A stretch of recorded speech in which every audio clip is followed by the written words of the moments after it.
আসসালামু আলাইকুম প্রিয় শিক্ষার্থীরা, আশা করি তোমরা সবাই ভালো আছো। গত ক্লাসে আমরা 11-12 নিয়ে আলোচনা শেষ করেছি। আজকে আমাদের আলোচনার বিষয় হলো 10 নম্বর। 10 নম্বরে ক এবং খতে আমাদের যে দুইটি বিষয় আলোচনা থাকবে, ক নম্বরে সারাংশ এবং সারমর্ম আলোচনা হবে এবং খ নম্বরে থাকবে অথবা যেটা থাকবে খ নম্বরে সেটি হলো তোমাদের ভাব সম্প্রসারণ। আজকে আমার আলোচনার বিষয় হলো ভাব সম্প্রসারণ। ভাব সম্প্রসারণ মূলত যেমন এইরকম একটা সেন্টেন্স দেওয়া থাকবে, যেমন এখানে যে জ্ঞান যেখানে সীমাবদ্ধ, বুদ্ধি সেখানে আড়ষ্ট, মুক্তি সেখানে অসম্ভব, এরকম একটা সেন্টেন্স দেওয়া থাকবে।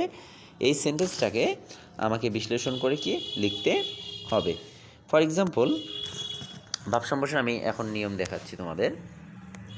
দেখো, ভাব সম্প্রসারণের যে বিষয়টা লক্ষ্য রাখবা, ভাব সম্প্রসারণ আমাদের তিনটে ভিত্তিতে আমরা ভাগ করব। প্রথমটা হলো তোমাদের মূল ভাব, তারপরে আমরা সম্প্রসারিত ভাব এবং শেষে আমরা লিখব মন্তব্য।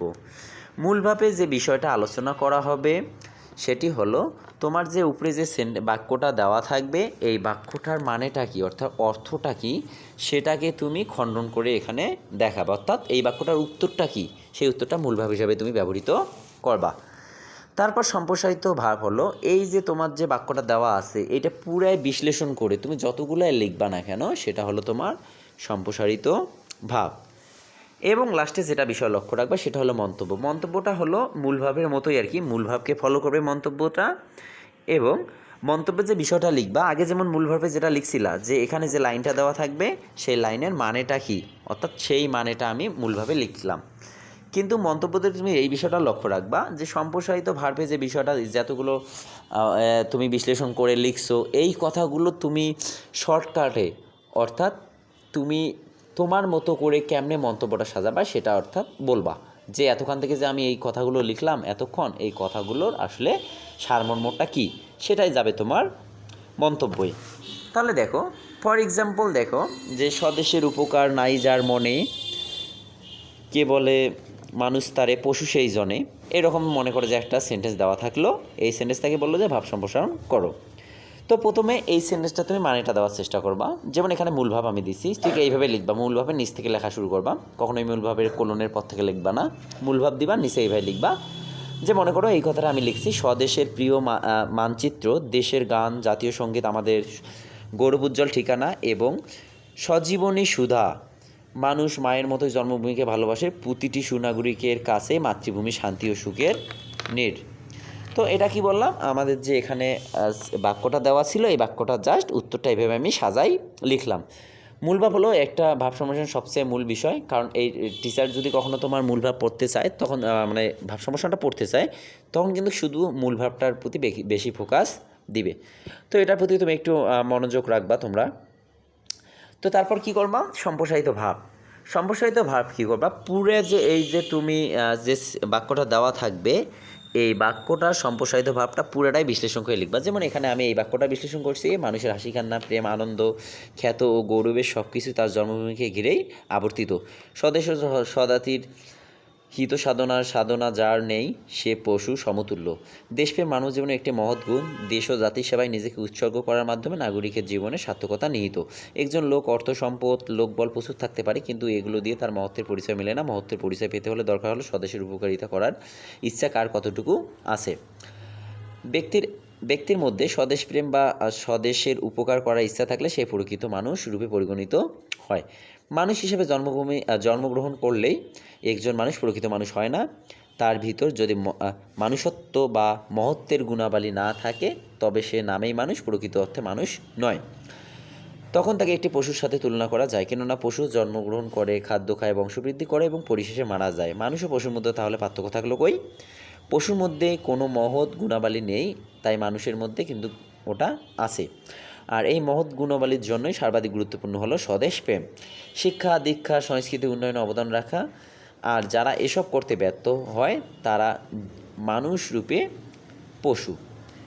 অর্থাৎ দেখো,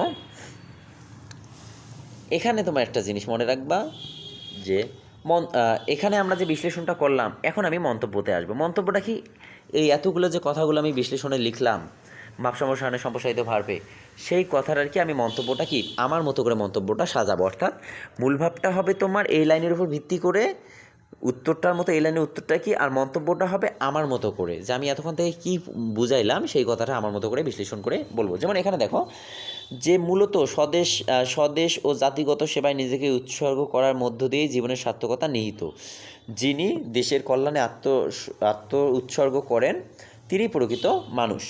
দেশপ্রেমহীন মানুষ নিঃসন্দেহে পশুর সমান। তার মানে এটা কিন্তু আমি আমার মতো করে এখানে দিলাম।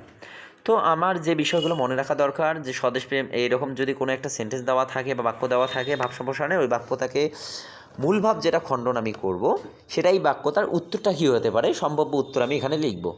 যেমন এই বাক্যটার উত্তর আমি কী দিয়েছিলাম, স্বদেশপ্রিয় মাতৃভূমি, দেশের গান, জাতীয় সঙ্গীত, গৌরব উজ্জ্বল ঠিকানা, সঞ্জীবনী শক্তি। তারপরে দেখো মানুষ মায়ের মতো জন্মভূমিকে ভালোবাসে, প্রতিটি নাগরিকের কাছে জন্মভূমি ও শান্তি সুখের নীড়। অর্থাৎ এই যে বাক্যটা দেওয়া ছিল বা এই বাক্যটার উত্তর কী করছি, আমি এই মূলভাবে তুলে ধরছি। তারপর বিশ্লেষণ আমার মতো করে সাজাইছি। দেখো মূলভাবে যেটা ছিল সেই মতো করে কিন্তু আমি মন্তব্যটা দিছি, কিন্তু মন্তব্যটা দিবা তোমাদের মতো করে বিশ্লেষণ করে। মানে মূলভাব দিবা তুমি, উপরে যে বাক্যটা দেওয়া থাকবে এই বাক্যটার ভিত্তিতে বা বাক্যটার উত্তরটা হবে মূলভাবের মতো করে, আর মূলভাবটা হলে সর্বোচ্চ মেন, কারণ টিচার এটাই বেশি দেখবে, এবং মন্তব্যটাও টিচার দেখবে, কিন্তু এটা দিবা তোমার মতো করে। যেমন এখানে আমি দিছি মূলত স্বদেশপ্রেম সদাশীর সেবায় নিজেকে উৎসর্গ করার মধ্যেই জীবনের সার্থকতা নিহিত, দেশ ও দেশের কল্যাণে আত্ম উৎসর্গ করে তিনি প্রকৃত মানুষ, দেশপ্রেমহীন মানুষ নিঃসন্দেহে পশুর সমান। এইটা তার মানে আরেকটা জিনিস মাথায় রাখবা, তুমি যদি মূল ভাব 4 থেকে 5 লাইন লেখো তাহলে মন্তব্য কিন্তু তোমাকে 4 থেকে 5 লাইন লিখতে হবে। আর একমাত্র বৈদ্যুতিক মেল অর্থাৎ ইমেল ছাড়া কোনো কিছুই তোমাদের মানে 1 পেজ 2 পেজ 3 পেজের কোনো ফ্যাক্ট না যে 1 পেজে আমাকে লিখতে হবে, সেটা একমাত্র ইমেলের ক্ষেত্রে তুমি 1 পেজ লিখবা, বা বৈদ্যুতিক মেল যেটাই বলো না কেন এটার ক্ষেত্রে 1 পেজ লিখবা। বাকি ক্ষেত্রে তুমি যত পেজ তোমার মন মতো দিতে পারবা, সেটা ইমেল হোক আবেদনপত্র হোক, সেটা যে কোনো ক্ষেত্রেই, বা ভাব সম্প্রসারণ হোক, তোমার ইচ্ছা মতো তুমি দিবা, যতগুলো লিখতে পারবা। তার মানে ভাব সম্প্রসারণে তুমি এই 3টা টপিক মূল ভাব সম্প্রসারিত এবং মন্তব্যটা যার যেটা অবস্থান থেকে সেটা করবা। তারপরে আমি একবার বলে দিচ্ছি যে ভাব সম্প্রসারণ আমাদের 3 ভিত্তিতে লিখবো। একটা হলো মূল ভাবে থাকবে তোমাদের যে বাক্যটা দেওয়া থাকবে সেটা উত্তরটা সাজে লিখবো, সম্প্রসারিত ভাবে আমার নিজের মতো করে লিখবে, এবং মন্তব্যতে এতক্ষণ থেকে যে আমরা আলোচনা করলাম উপরে সম্প্রসারিত ভাবটাতে, এই আলোচনাটা সারমর্মটা কি সেটা তোমার নিজের মতো করে মন্তব্যটাতে লিখবা। তো এটাই ছিল ভাব সম্প্রসারণে আজকে আলোচনা। আমরা 10 নম্বর টপিক্সের পরবর্তী আলোচনা সারাংশ এবং সারমর্ম পরবর্তী ক্লাসে করব। তো আজকে সবাই ভালো থেকো, সুস্থ থাকো, আল্লাহ হাফেজ।